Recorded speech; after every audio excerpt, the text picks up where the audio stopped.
We're gonna do a song that you never heard before. The volume.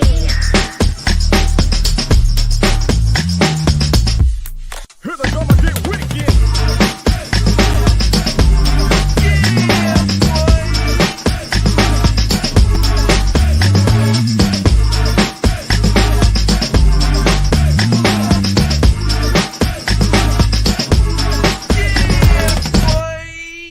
Here we go again. Ace Kennedy, my brother from another mother. What's up? What's happening, man? Not much.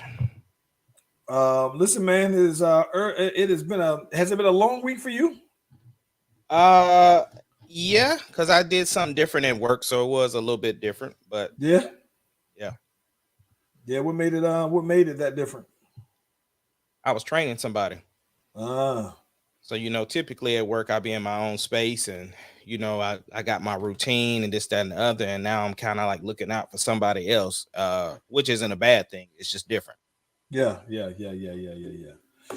I think that for me, man, I think that this week, pretty big week. We started school back out here. So yesterday was Landon's first day back in school.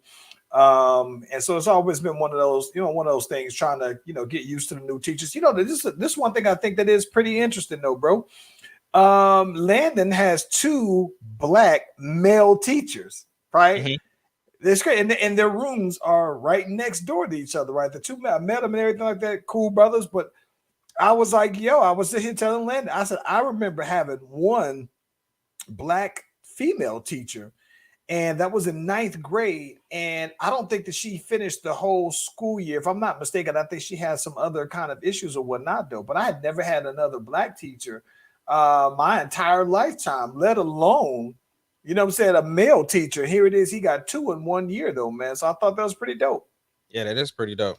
Yeah, I wonder how different that would be, though, right? Like, for Landon doing, having a teacher where you think, okay, yeah, this dude's like, these dudes is, look like my pops. They look like people I'm familiar with, though, man. I think that would be interesting, though, man. Yeah. Yeah. Anywho, man, let's get that music on. We got some things to talk about. All right.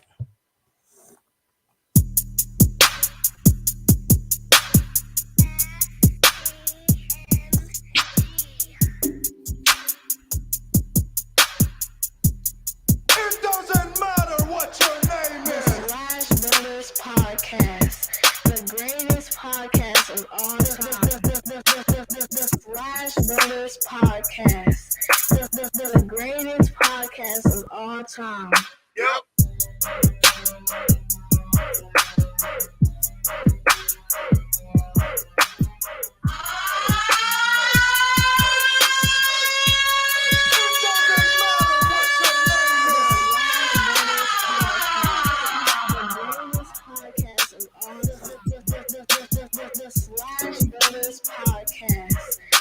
The greatest podcast of all time. Try Jesus, not me. 'Cause I throw hands. Try Jesus, please don't try me. Because I'm fine. Listen, if you haven't already, be sure to like and subscribe to the Slash Brothers YouTube and Facebook pages. We are live streaming on both platforms at the same time. You can click on the bell so that way you get that heads up whenever your boys and them are going live. Ace Kennedy. Yeah. Well, I got a question for you. What's up? Did you hear? We talked about Biggie on Tuesday, right? I mean, we talked about Puffy on Tuesday. Yeah. Did you hear about the story of Notorious B1? Notorious B1. Yeah. So No. apparently they're trying to say that Puffy took everything from this dude, bigger dude. Look, I want you to look up Notorious B1, but basically this dude sounds like Biggie. His name is Notorious B1. He had a Juicy song, like we're using the Juicy sample and everything. And a lot of people is going crazy. Like this boy Puff and stole this dude's identity and basically gave it to Biggie. Now, mind you, Biggie went on to be one of the biggest rappers ever, but they just like, yo, that boy Puff and jacked somebody whole stick like he was a WWE gimmick fool and gave it to the boy Biggie, bro. And as a rapper, I figured, yeah, I definitely gotta see what the boy V say about it. Hang on. Let's see something here, man. He says, I'm looking this up now. And hold on. He went from Biggie Smalls to Biggie Smalls to Biggie Smalls due to a lawsuit in 1992. Then became Notorious B.I.G. in 1993. Let's say some the year Notorious B1 from Mississippi dropped the first and last. Okay, hang on. Let me let you listen to the song, bro. Let me see if I can play the song. Hold on. He said notice on the notice on the song. The song in question says Biggie says from Mississippi down to the East Coast. Yeah. Let me let you hear the song. Let's listen to a little bit of the song. Here comes the man, the big belly man. Here comes the man, the big belly man. Here comes the man, the big belly man. Make way, 'cause here comes the big belly nigga on my way up with my finger on the trigger. What you think, bro? Yeah, I'm not gonna cap, bro. That there's a lot of similarities there, though, man. Right. A lot of similarity. Listen, listen. You can tell that they're not from the same place, but the same general delivery on the flow, cadence, right? Though, right. Same and cadence, they got that right, high on the pitch, flow. that high pitch. Yeah. And listen, and this is the thing about it. I think that the beat is the beat, right? So it is what it is. I mean, it's the loop. I don't know, man. Like, what think you think about that, bro? What you think about that? Oh my gosh, man. It's one of them things where if I'm homeboy though, man, I might be kind of tight about that. After all these years, I don't know if he would ever. I don't know that he would ever. I don't know what he can do about it, right? Because I mean, to do it, bro. Think about it. Lawyers, Diddy would eat him alive, bro. Diddy would eat him alive, though, man. And not just that, though. I mean, at this point, though, you think Diddy's smart enough to have those kind of things copywritten. He's smart enough to have those kind of things imprint. He's, you know what I'm saying? Like, and he had the money to get the sample cleared too. Yeah. But then here's the thing about it, though. This is funny because the first time I ever heard the name Biggie, I think the name when they said Biggie Smalls was basically sued. I remember there's an old movie with Bill Cosby in it. There's a character named Biggie Smalls in that particular one, though, man. But listen, though, bro, I'm not gonna cap that dude. He might got something, and I'm not saying that listen. It's still Biggie, right? I mean, but listen, it's almost like he had a reference track, bro. Like, this is the beat. And I know that Puff basically did his Puff thing and made it more what it is bigger now. You know what I'm saying? But and you can't say nothing about like the Life and Death album and like like you can't say nothing about everything else that came after it. But I'm just saying, like the whole persona though is what people is like. I gotta see what this dude look like, bro. Oh, bro, let me send you this right now. Oh my gosh, I'm looking at this dude picture. Listen, bro. You could be looking at Biggie, bro. Like you literally could be looking at if somebody described Biggie on this dude's picture of whatever this Big Daddy, this song I'm looking at, Notorious B1 Big Daddy, it would be describing a young Biggie, bro. Yo, he might be on to something, bro. I was like, I'm surprised you ain't hear about it though. That boy Jerry was telling me about it. He said, I want to hear what y'all boys say on the pod about it. Oh my gosh. He says in 1993, I was signed to a small record label called Dragon Records in Gulfport, Mississippi. I had a song that I wrote called for Juicy Fruit. He said the song on the actual record was called Big Daddy. Big Daddy was the lead single off of Mississippi Doughboys that was released in September. It was released the same day as Snoop Dogg's first album, Doggy Style. Says the Doughboy album was made by, well, wait a minute. If that album was 93, I'm trying to figure out when did Biggie come out with Juicy and all that other stuff, though, bro. Yeah. I don't know, man. I'm not gonna say that Biggie just stole it, but he got a point though. If he feels that way, his stuff. Okay, let's look at it like this way. His album was released in 1993. When was Juicy released? Juicy. Let me see something here, man. You got me going down the rabbit hole on this one, bro. You got me going down the rabbit hole, bro. Oh my gosh. Hold on, bro. Hold on. Why is it taking so long? Listen, man. This boy Biggie released. Okay, Biggie's thing says that this was recorded and released in 1994. Yeah. Homeboy came out in 93. But Biggie was signed in 93. But I just wonder what was he. I don't know, bro. Like, listen, man. He might be on to something. Here's the thing, though. We know how the music business work, bro. It ain't about who put it out first. It's who. I mean, it ain't about who had it first. It's who put it out first. But not just that, though, bro. Not just that. I'm not even talking about the song and the cadence, right? Because, like, some people probably this. Some people would never know that Bodak Yellow, right? There are people who are just so big on just Cardi B that they don't know that Bodak Yellow is basically a cadence of Kodak Black, one of Kodak Black's songs. And listen, I'm gonna be honest. If I'm being honest, I think I like Cardi B's Bodak better naturally on how she delivered the same exact cadence, right? Yeah. But some people won't. But just like this, he could very well be right. Like, he just said, all right, let's just say the delivery of the song and the beat aside, though, bro.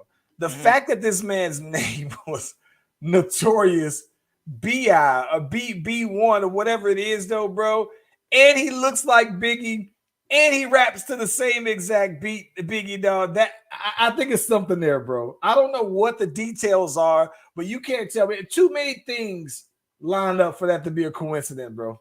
Yeah, I just thought I thought I would start our Friday off with the mystery. It's you know what that almost reminds me of, like, you know how like that to me is worse than when you have a song idea, right? And somebody else comes out with your idea, because you put the song out, right? And then somebody comes behind you and basically remakes the song with your same cadence and everything. Didn't Drake do that to somebody on a song? And so Drake did that. That's you in the photo. That's you in the dog. Written. That's it. Written. What's up? And he does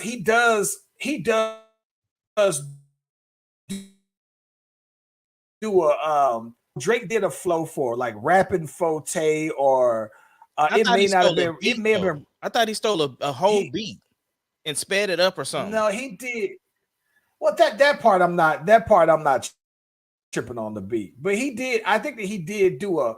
I think somebody said there was a Rapping Forte beat or a song, but then there was also somebody from the Bay. And Drake does basically takes his whole flow and rewords it where he puts it where it's like it makes it about Drake. And then I think that he does he takes a lot of the flow. I mean, it's a lot of the flow. And if somebody said that he was just like, if somebody said he was jacketed, I would get it. Now he flipped it. I mean, so he flipped it to say where the dude said his name at.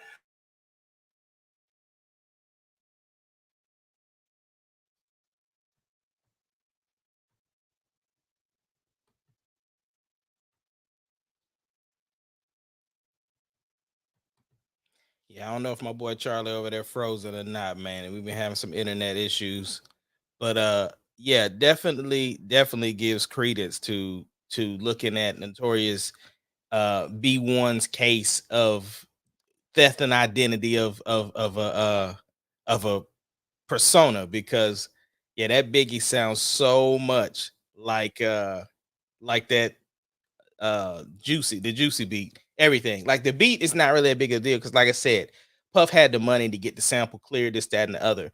But the identity, though, that's what makes that thing just real, real, real wild. And I think that it happens all the time in the music business. You know, especially back then, if you got the money, like you could almost wipe somebody out without them as so much getting anything for it because you got the money to get the stuff clear. Because the thing is that if you have an idea, pretty sure somebody's going to have an idea that's very similar to yours. You don't even have to hear it. But that particular case, though, yeah, you can't tell me that they didn't at least hear about that. That just doesn't, that don't make any sense at all. But Charlie, I got a question for you. Does this give any credence to what 50 said about making hits? Okay, well, wait. Well, what did 50 say? Because I did see, I heard 50 saying he could easily make a hit in today's time. He just basically said, look, listen to your favorite song and basically remake the song with your own words, and then find another trap beat that's around the same, because all the trap beats is around the same tempo, and you got a hit. Like, I hate this. I'm gonna be honest with you, bro. I hate that 50 said that. I absolutely hate that he said it. But what the only thing I hate more than what he said was that he's right. He is right. Listen. This current bop is so easily repeatable, and that's why I told you that's the reason why it's hard for me to really get into new artists, because it's like, okay, you're new, but you I'm not gonna say you sound old, but you sound like so much like everybody else that if you're not better than them, then I have no reason to listen to you, because now you don't, what I'm supposed to like, your voice, your tone. Like, some people just might have a tone in their voice, and I just like their tone, and that's just that. Me and my boy Courtney always says, like, I like Moneybagg Yo, and it's not that Moneybagg Yo is gonna say the craziest rhyme. I like Yo. I like the tone of his voice when he's rapping, but he raps similar to very, very similar to how a lot of Memphis rappers go. But and I get that what 50 is basically saying is that, yeah, if you copy somebody else's, singy style melody and make it yours, get you a beat, then it's really gonna be, well, how hot is the beat, right? If you get the hot enough beat, you can completely copy somebody else's stuff. And if you're somebody like 50 Cent, and the crazy thing about it is, I'm surprised more people haven't already did that. Like, maybe people do it, and their records just aren't big enough. But I just think that if you got the beat, then maybe the beat just isn't hot enough, or maybe you just aren't. Maybe your hook isn't catchy enough. But the blueprint is there, though, man. Yeah, absolutely. Speaking of hits, though, bro, did you hear about the whole Blueface and his girl getting into that altercation? Hey, I saw it, man, and listen. First of all, that transition was dope. Just want you to know that. That was very dope segue. Very dope. Listen, I think that this is the thing that I have. This is the problem that I have with Blueface, man. Is that I at one point, okay, so let's just say when you thought his gimmick, right, was that he rapped off beat. And then Landon actually played me some songs where he's rapping on beat and he sounded okay rapping on beat, right? Yeah. But now that he's known as a rapper, whatever you say, if you saw that that's what his style was and that was his gimmick, if that's what you want to call it, that's fine. But you knew him from the rapping, whether or not it's either rapping ability or lack thereof, it was that. And I think the problem that I'm starting to have now with Blueface is that he's starting to be one of those rappers where you're starting to be known for more than just your raps. And we talked about this a couple of months ago when the XXL magazine said, listen, it's here to stay. All these antics that these rappers do and everything like that, they're here to. And then guess what? Baller Alert, Shade Room, they're going to show every single thing that happens. And I didn't even know who this girl Krishan was until she popped up on Baller Alert and all this other stuff that happened. And now they literally are like a living reality TV show to where you think like, golly, though, man, like they are swinging on it. He's swinging. I saw the video. He's swinging on her as if Yeah. he's really trying to knock her out, though, bro. Yeah, but then later on that day, they was right back in the crib together. Yeah, but not just that though. I mean, listen, he has basically kicked her out the house. Yeah, he said he would pay her $100,000 for her to leave. Listen, she's fought her mama and his sister. He's had your boy Whack 100, Whack 100 speaking all on her where she got into it with them. She done got the blue face tattoo on her neck. She got the blue face tooth. Like, bro, like I don't get it, and it's just like. I mean, Definition of toxic love, bro. it is so toxic, though, bro. And I guess I just look at them, and I just part of me just thinks, oh, bro, like your music has to be better than that, though, right? For that to be what you're known for now, like nobody's. And now, listen, if he comes out with some banging single, I would be like, okay, bro, I get it. It was all for the music, but this kind of stuff that happens now, though, man, like I hate to see people who are popping be in the news for something that has nothing to do with their music, though, bro. Yeah. Yeah, very unfortunate, though. What you got, bro? You know what though, man? So this was funny. The last time we were last time we got off the air, man, we were Brittany Rowe had brought up like, hey, what y'all think about Neo and his wife getting divorced, right? And it was funny because it, you know, once it happened, like it seems like something new comes out like all the time about that. Well, apparently there was something again that came out today where, you know, she was basically saying that, yo, this boy Neo then had, you know, she has like several women that reach out to her over this time that he's been stepping out, several that's DM'd her, basically providing her like receipts where she's I didn't even ask for the receipts. They sent me the receipts. But amongst those things, though, bro, was the fact that there's this allegation that the boy Neo has a whole side baby out there, though, bro. And I think that even with that said, I think that part probably was maybe known. I don't know, but it's like that's one of those things where I just always wonder, like to everybody's own thing, like what is all right, now you're doing too much for me to feel like I can bounce back from. Like to me, I've always thought that, you know, if you are like if you got money, if you blow through money, like all right, you know, that isn't that big of a deal. If we for some reason both were stepping out, maybe that's something that I could see possibly reconciling on. Right. But if I wasn't and they were, nah, it's not for me.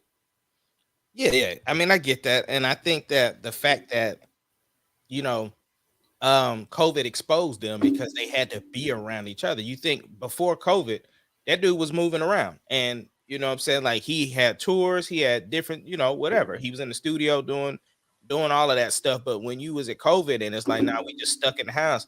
Now you got to deal with one another. And so, you know, a lot of people end up having problems with that. But yeah, I thought it was done. I thought they had it reconciled. And I mean, I guess this type of publicity is probably giving his album some bump because now people want to hear what he's saying about stuff on the album and you know, probably critiquing every lyric and everything. Yeah. They digging into it though, man. The album still go, man. I still been listening to it and it still go. Like I said, I'll tell you this though, man. I've listened to it several times and I still have only listened to the Chris Brown the one time after I completed the whole album. Have you finished the Chris Brown? I ain't even finished the Chris Brown album. I did finish Beyonce's album and I finished PJ Morton's new album. Okay. I finished the Beyonce and I will say this. I did like at least 3 of the songs. And I mean, that's not very good for the whole album. But again, I'm just saying that's for me. I think anybody that thinks this album is great, or if this is their top album, that's fine. It just didn't work for me. But it's about 3 songs on it. I was like, all right, I can dig it. But I don't know that I would go back and revisit the album. I'm about to report this video to the Facebook police, bro. I get like this. I get that if you thought that, hey, it wasn't for you, right? Yeah. I think that this is the thing that I'm just kind of surprised. This is the thing I think that's interesting. I'm going to tell you, I thought about this. What I think would fix the Drake for me, right? This is what would fix Drake. I think what would fix the Drake album is if it was we talked about when Beyonce came out with B-Day, I think it was. She had videos for every single song when it dropped. So when you put it out, it was a whole package. It was like you bought the CD and the DVD. Yeah, I think that if Drake it came out as that, then I would be like, oh, okay, I might be able to rock because the visual may tie the song.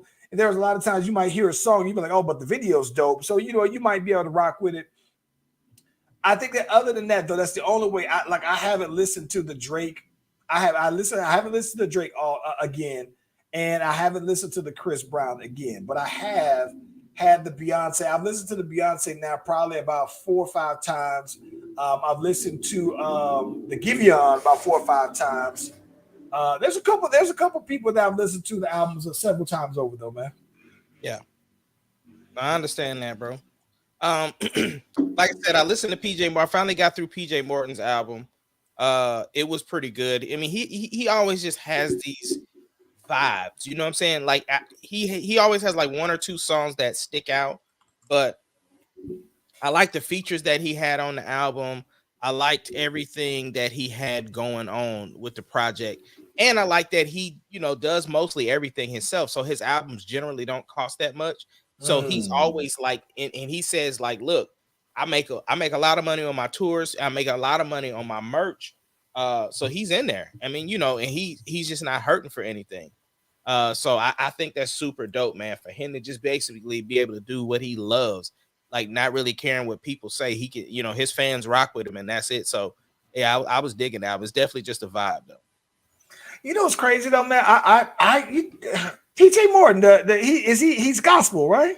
No, his dad is. His dad is. Yes, yeah, he's PJ, so he's junior.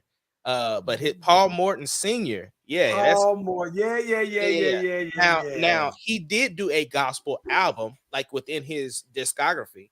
He does have a gospel album. He got all the greats on there. I mean, that album go hard. Because I mean, you think like if you think his musicianship, for everything, gotta be A1 because he's a keyboardist, right? Yeah. He's super, super dope, super talented, very soulful. One of the pure R&B dudes. It kind of reminds me of R&B neo soul because it's very soulful. It's got the vibrato of gospel. You could tell the gospel that is in his blood. You know what I'm saying? So no, I really like him, bro. But I didn't know that it says that since 2012 he's been one of the keyboardists for Maroon 5. Yeah, man. This dude, he's dope, bro. I would love to work with him. Like he has a song on his new album that has the Tennessee whiskey feel, bro. Like, really? Yes, it's called. And it's funny though. I think he's gonna be in Atlanta this weekend. And I just assumed that it was like the gospel. No. He does R&B, bro. He got a song on his album called Little Too Heavy. I'm gonna play just a snippet because I know how we be getting struck. I'll play just a smidge of it.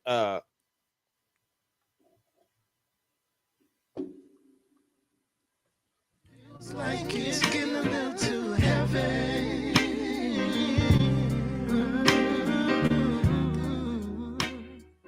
Everything is weighing down on me. You're as smooth. It's Tennessee whiskey. Yeah. It's got the same little vibe. So I was just like, oh yeah, and obviously his vocals go hard, but yeah. PJ Morton go hard, bro. What's going on, Wayne? I didn't know that PJ Morton was signed to Young Money. Wait, Did you I know didn't that? No, did not. Says in 2000. It says on May 2013, Morton released his major label debut studio album with Young Money Records, site of New Orleans. Well, he was because he's signed to Empire right now. He's back independent. Yeah, he's back independent because that was something he kind of talked about on Joe Budden. They were asking him about having that machine behind you, and he was like, He said, look, man, he said, companies, I didn't work for them. He said, because he said, let's be honest. He said, most record labels have that one artist that's keeping the lights on. And so they're willing to take the loss on the other people. He said, look, I don't cost that much money to make my album because I do most of it myself. So I stay in the black. He said, but they're looking for that superstar. So, I have my core fans. I do very well, but I stay in the black. So it doesn't benefit them to have that money owed to them. This like it's no risk, but at the same time, it's just not beneficial for them. So he's over with Empire, man, and he said he's doing his thing. Yeah. That's all good, man. Yo, did you hear about the T.O. versus Karen, bruh? I saw it, but listen, I didn't really pay attention to it though, bro. It was classic white girl playing the victim, bro. So apparently the boy T.O. was driving and he passed her, and so she was cussing him out, right? So he pulls over and gets out his car. So he ends up calling the police on her. And so she was like, yeah, he ran a stop sign. He was like, there is no stop sign. And so she was like, well, you got out your car. You're a black man and you came up to a white woman. He was like, what? He's like, listen, I've never been involved in anything like this. He was like, you started yelling at me. So yes, I'm going to respond to you, but I am not like threatening to you. I'm not, they went back and forth, but yes, she turned into the victim quick, started crying, and he was trying to attack me. Like, are you like, oh my God, bro? It was great. You got to see the video though. You got to see the video. Let me ask you this. I think it is interesting. This is one thing that maybe I just I'm missing something here, bro. What's up? So I saw that it was a big deal. Breaking news, right? That Doja Cat shaved her head and shaved her eyebrows. Oh my God. So she goes on Instagram Live and she's shaving her eyebrows, right? And she got this bald head. She's out here looking like Jada Pinkett, looking like she can listen. She looks like she could fit right in at the red table, bro, because she out here with the ball, looking like a Smith. But here's the thing that I thought, bro. Oh, okay. Where do you rate Doja Cat, bro? Who is she? Who? What is her comps? Who exactly you think when it comes looks wise, right? Who does she? Where do you rank her? Like, if you had to give her on a scale of 1 to 10. Like, cause I think that when I look at her, right, I like this. Like you and I, we are old enough, and I think that we both pretty much unanimously think Ashanti is still a 10, right? Yeah.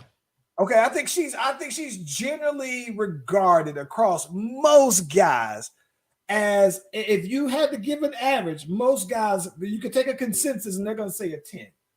But where does Doja Cat rank on your scale of a 1 to 10? I'm gonna be honest. She was probably an 8 to me. I 8. I see what really put me on to Doja Cat. She guest starred on the show that I've been trying to get you to watch for ages. She was on Dave, right? And they had it where it was like a day in the life of Doja Cat. Basically, they were supposed to link up, go out on a date. Like it was like a whole Tinder deal where they was like swiping and they ran across one another, and she was like, all right, I'll go out with him, whoop de whoop.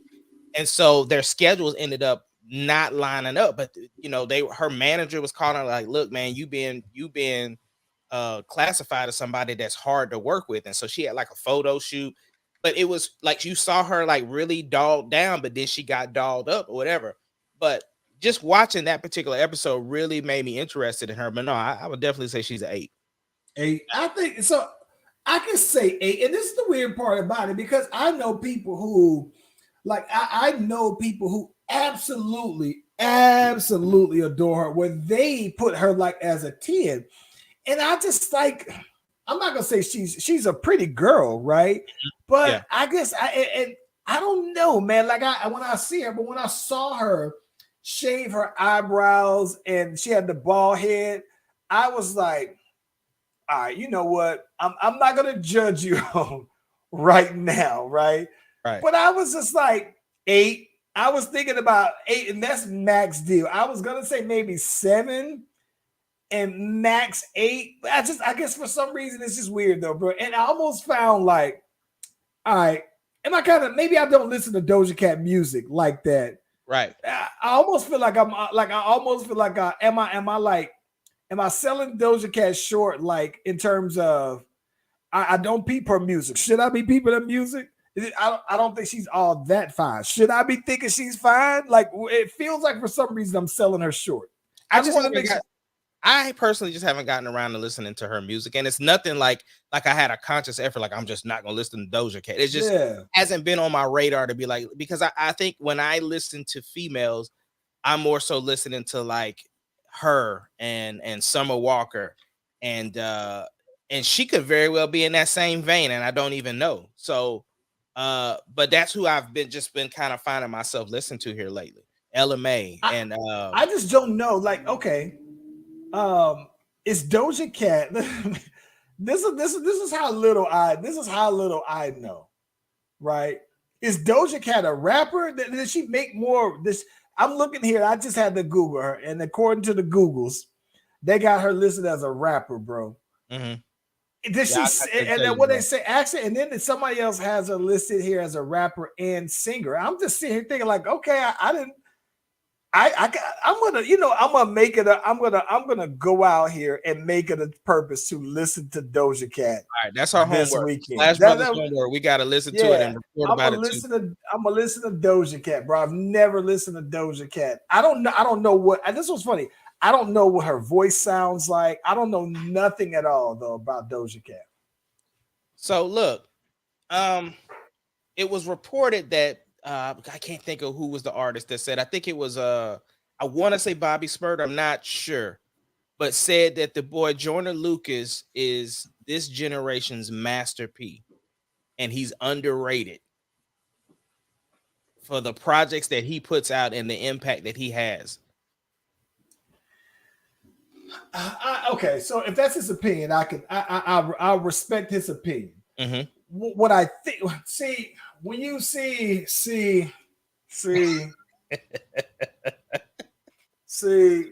the problem that I have, right? You could have said that and not said Master P. You could have not compared him. Just said he was underrated. He was underrated. You could talk up and say that you think that he's not appreciated.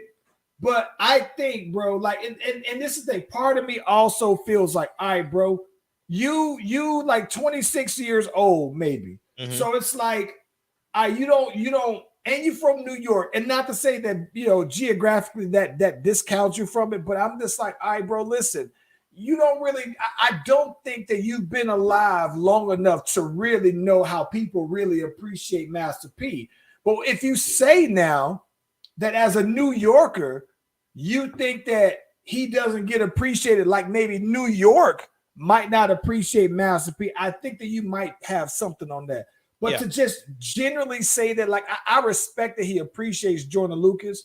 I also think that he may look at that from an independence perspective, because I think that Joyner Lucas still is independent. I think that when he puts out projects and creatively they move the needle, when he do. But I don't think that Joyner Lucas would likely be like a mainstream guy. Nor do I think he's checking for that though, right?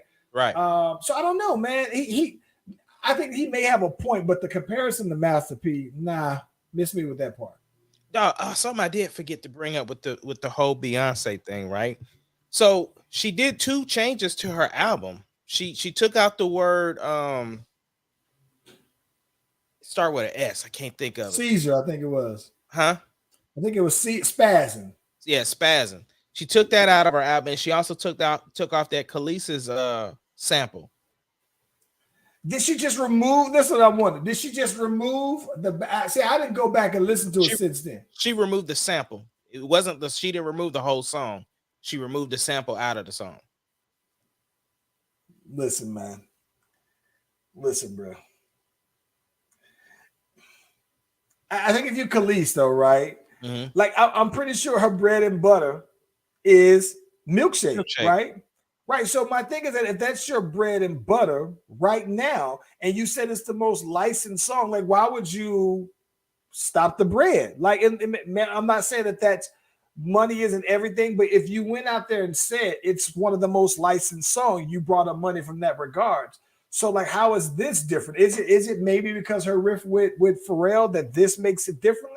But I think at the same time now you remove the sample, so you don't get the bag that you typically are used to getting, or whatever that royalty fee is.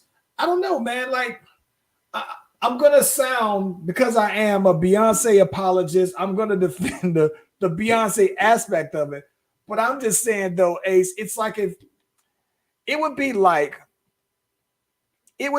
bro, if your royalty deal said you get 40% of any song that samples your music, right? Mhm. And someone who you didn't particularly care for, or you had an issue with, sampled your record, right? Do you say, no, don't put it? If you thought that this person's project was gonna go on to sell millions of albums, right? Millions of streams, millions. So it's like, does your disdain for the person that caused you that issue make you turn away that particular bag?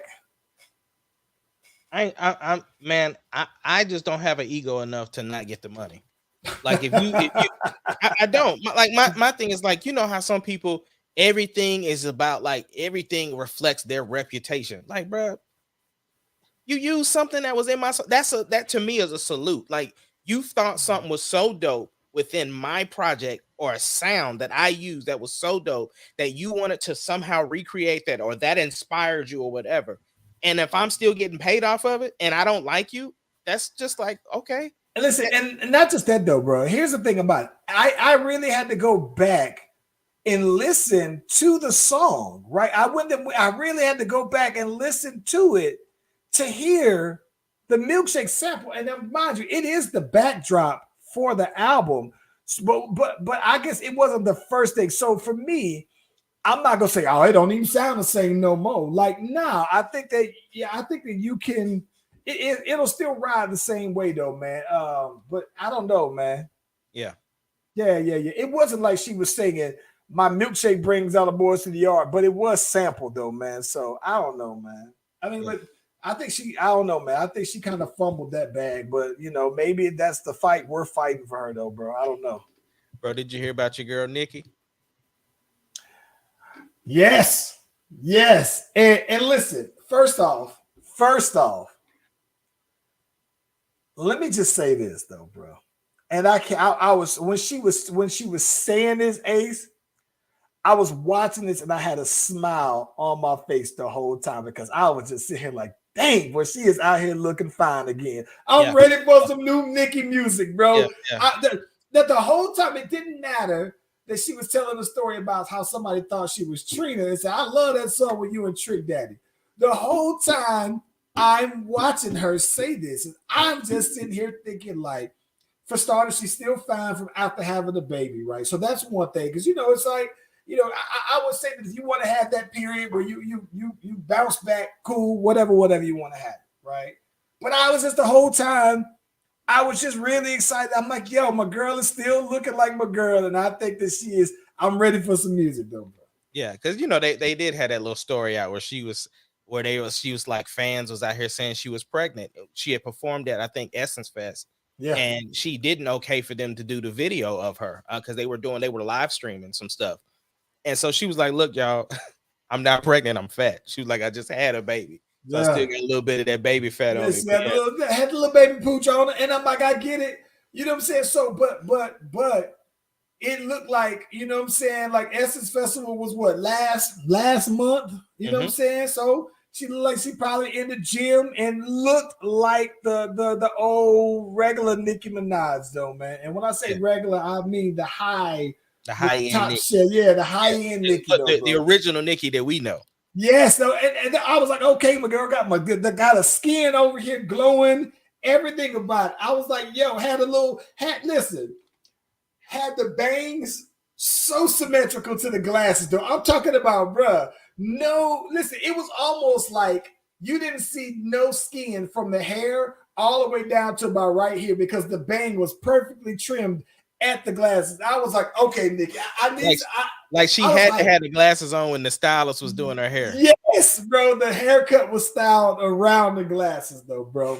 Yeah. That's what I was mainly excited about, though. I thought the story was funny, but I was just like, yeah, my girl. But her response though, do you take that as a slap in the face, or you just upset that he didn't recognize you? Because I it think sounded that like you do got to take it as a slap on the face, though, bro. Because here's the thing. I'm gonna be honest. I wouldn't have guessed that Trina was as famous to be mistaken for Nikki, right? Now, depending on how old this guy was, right? he had to be our age or something. Yeah, but if he was our age, I don't know, man. Because See, we kind of in between. We was around when Trina was popping. Because I mean, hey, when I took that picture with Trina, bro, y'all boys was dapping your boy. I was dapping you up though. She was caking up on there too, though. Bruh, man, listen, and the fact she was my height too, so that means I could see everything. Yeah, it was dope. You can listen. Now that I'm thinking about this though, bro. You could very well make a good case. I know that Trina had the moniker, the name, the baddest chick. Mm-hmm. But I think you could very well make the case back then that at one point that yes, she was. Like when it comes to hip hop, or even I'm not gonna even say just hip hop. I think if you just say Black culture, like as far as what Black guys typically look for, I think that she probably would have been number one again on a lot of people's list, though, bro. Yeah, because you gotta think that when she was popping like that, Ashanti was fine, but she was still young, Ashanti. And it's like when Trina came on stage, I mean, when she came on the scene, she was already grown, right? So and then Trina's another one of those people, man, to where I think that, you know, how we always talk about Ashanti always been fine and just kept getting fine while she's older. I don't think that Trina's fell off. Like she's still holding down though, man. So I mean, she got the blonde hair in here. Oh my gosh, boy. Yeah. Yeah, yeah. You that is prime. That's prime Trina, right? That's prime Trina, bro. How long ago was that picture? It had to be 15 years ago, huh? At least. Let's see here. It was 2009. Okay, so damn, 13 years ago. Yeah. Yeah. You could very well make a case because you think about that though, right? I mean, me personally, Nicki Minaj was the quintessential starter kit for what I think that what labels would have wanted their female rappers to look like, right? Yeah. Shape wise, I think that even to this day, I think that Nicki Minaj is the blueprint for how I think that, you know, what we deem in hip hop anyway, as all right, this is what we think the baddest will look like. Like you think about that though, bro, right? There ain't no skinny, the baddest. You know what I'm saying? Like you gotta be curvy, you gotta have them hips, you gotta be a little top heavy as well. You know what I'm saying? But it ain't no thin ones. Like that's why and I think that's why Lil Kim went and started doing this, that, and the other though, man, because at some point Lil Kim was it.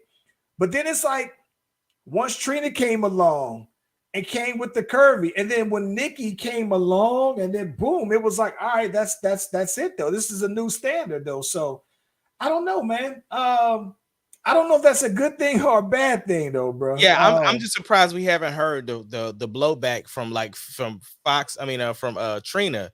Like, why would she feel like disrespected? Somebody thought she was me. Like, I mean.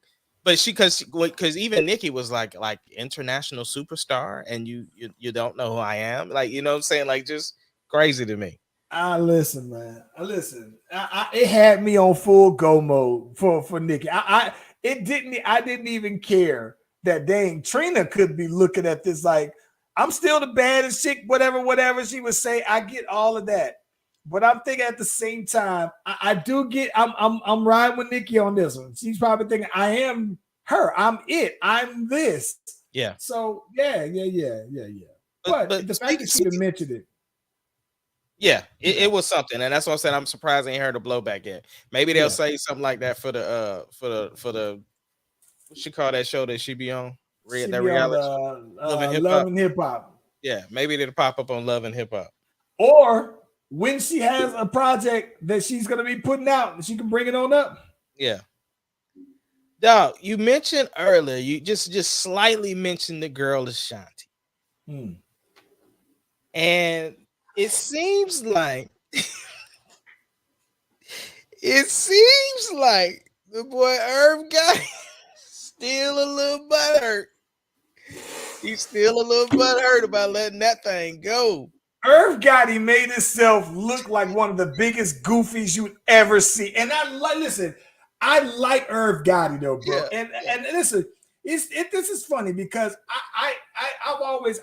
I've had conversations with people about like Irv, and I defend Irv Gotti very much the way where I try to defend Dame Dash when people try to ride Dame Dash about everything.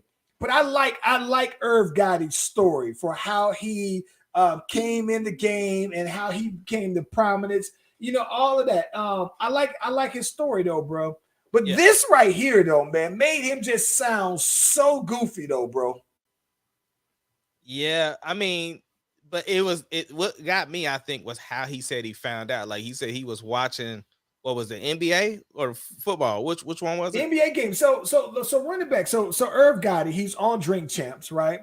Yeah. And while he's on Drinking Champs, he basically is saying, that he was basically saying, hey, I can deal. And speaking of Ashanti, I can deal with you moving on to somebody else.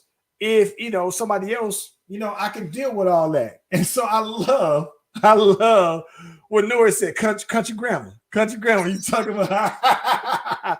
So I love that piece. And then he said, but what I can't deal with is, let me tell you how I found out, right? He says, I'm sitting here. NBA TV, that's what he said. I'm sitting here watching NBA TV because he likes to watch sports and everything like that. And he says, oh, the crowd go crazy. What is this big uproar? And then they say, oh, we found out what was the deal. Nelly has came into the building with Ashanti. And he's like, here it is. The love of my life is sitting here on TV. And I'm just sitting here thinking like, wait one damn minute, Irv Gotti. Because wasn't you married? Ain't you still married? Though you said that was the case. You said the love of your life is on TV with Nelly while you're with your whole wife over here, though, bro. I said, Irv, bro. I know that it's your truth, though, bro. But you played yourself as well, though, man. That boy said that's the one that got away, bro. That's why that girl Ashanti said she re-recorded her songs, bro, to get her masters. Since he want to come off the master, she re-recorded her joints. Well, you know what? But see, that's the thing about it. There's a lot of people doing it. What I didn't know, I didn't know that based off of this is another reason why she did that. I think that you'll find more people will do that because I think that there's something that was like this rule or loophole within the laws that says after your song has been released, like something like 20 years. After 20 years, you can basically go through and re-record those songs and basically they're new masters. So you have the old ones and you can have the remastered version that makes it legal though. So I think that a lot of people who like Ashanti, who had these great songs out in the early 90s or whatever, I think that you could go in, provided I'm assuming she pays the producers and go through and re-sing all of them. And then boom, you now own the new masters for those songs for licensing purpose though, bro. So yeah, that's crazy though. Yeah. She did that. And there's somebody else who I can't think of that Taylor is Swift. Who? Taylor Swift. Yes. Yeah, but there's a law that says after X number of years, and I don't know the exact. I thought it was 20 years, but her song is about that old. But that's the reason why I think that you would see a lot of those old groups who would put out, you know what I'm saying, the remastered version of those particular songs, because you know what I'm saying, the legalities behind how long those songs were to the original. Now I want to know, if you do get any of your masters percentages, how does that work with you having a percentage of your masters and then having the newly recorded one too as well, though? So when you license the song, you would have them play the one that you re-recorded. So that's how you would get the money for that particular song. Does that make sense? It does, and I never understood why. I never understood why after an artist is no longer with the label. And I guess I understand, you know what I'm saying, that as a label, you put into this money, and you put in a lot of money. You invested. You've invested to them, so I can understand that part.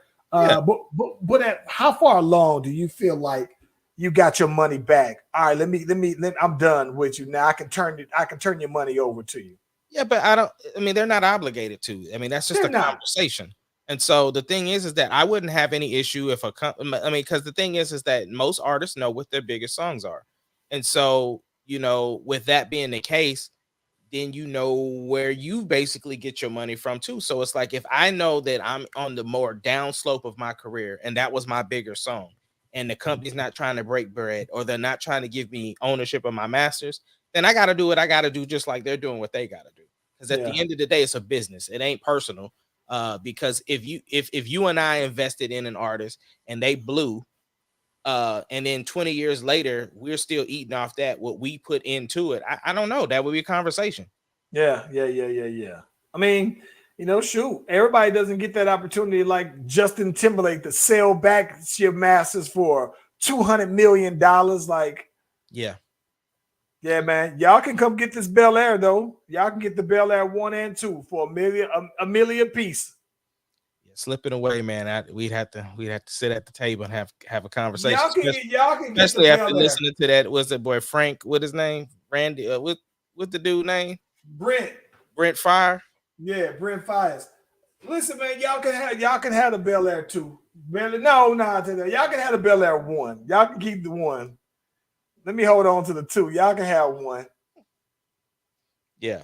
Yeah, man. What you got going on for the weekend, bro? Man, listen, I'm hoping I'm gonna need your help on something, bro. So this is crazy because I'm keep working on this mix for a song, bro, and I'm not loving how it's not sounding how I want it to sound, and I think I need your help on this. And it's weird because I'm starting to get like. Usually it's a good thing when I hear something, like when I get that demoitis, when I hear it the same way. But this one, I'm hearing it the same way, and it feels like I can't even, like, everything I try keeps bringing me back to the same point where it sounded. I'm telling you, bro, listen, I've tried like 20 different effects changes on it, and the song sounds all the same to me, bro. I'm mad in the mug about it though, bro. Well, send me the session, and I'll take a look at it. If I can't get to it tomorrow, I'll definitely get to it Sunday. But send it to me. I'm gonna try to give it one more shot, and then that's what I'm gonna be doing this weekend. I'm gonna give it one more good listen to and tinkering with, and then I'm gonna go ahead. What's funny though, I tried to record light work before the pod, and I still have some congestion because it wasn't clean. So I was like, nope. It's got to be clean because that's a song that I'm singing on, and it's going to be very dialed back on the auto tune. It's just going to be me out there, so it's got to be clean. Yeah. But that's it. What about you, man? Me and the missus is going to check out Nope. Nope. And then I don't have any other plans. So, but I'm sure stuff will pop up. Like I'm sure Charlie got swim lessons and. You know, just the normal rigmarole of everything that we always do in the Kennedy household. I'm sure at some point I'll see Samaya and Deuce. So, you know, they just be popping up. Yeah. I think that's it for me, though, man. I definitely got to get this thing done. I'm talking about, bro, I cannot believe. I'm thinking, like, what is it about? I couldn't quite figure out. I'm going to get with you after we hop over here, but I cannot figure out why everything is sounding that way, though, boy, but it's driving me crazy. All right, bro. Well, let's get on out of here. All right, Holmes.